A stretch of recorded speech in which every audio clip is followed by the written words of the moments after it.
Сайн байна уу? Намайг Оюун дээр гэдэг Монгол улсаас ирсэн эсхий гар урлаач. Эсхий гар урлыг 26 жил хийж байна. Би 10 онд 2 удаа ирсэн. Одоо ингээд 4 дахь удаага ирж байна. Би өөрөө явахгүй завгүй юм хийж идэг учраас миний бүтээгдэхүүнийг аваад ингээд зарж ийн гэд бодохоор бараг 10 оноос хойш би ингээд миний бүтээгдэхүүн ирж хятадын зах зээл дээр зарагдчихж байгаа. Гэхдээ гар урлын эмчин байна штэ. Хэдэн мянгаар гардаггүй цөөхнөр гардаг. Дандаа гар хийж учраас цөөхнөр гардаг. Хүмүүс сайн сонирхож байна. Би төрөл бол бараг 20 гаруй төрөл.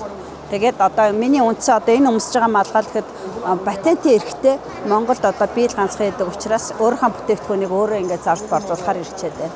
Одоо энэ Монгол хоньны ноосыг одоо ерөөс ийм хөвсгөр байхаас нь ахуулаад гараараа ингээ гар самаар самнаад гараараа зулаад илээд норгож илээд хатууруулж илдүүлээд хэлбээд яг бүх юм 100% гар ажиллагаатай байдаг онцлогтой.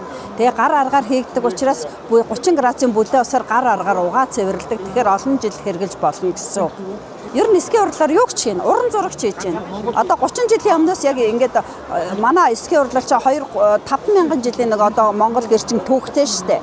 Монгол гэрээ эскинээс халиад одоо сүүлийн 30 жил одоо юм урлаг тал руугаа их орсон.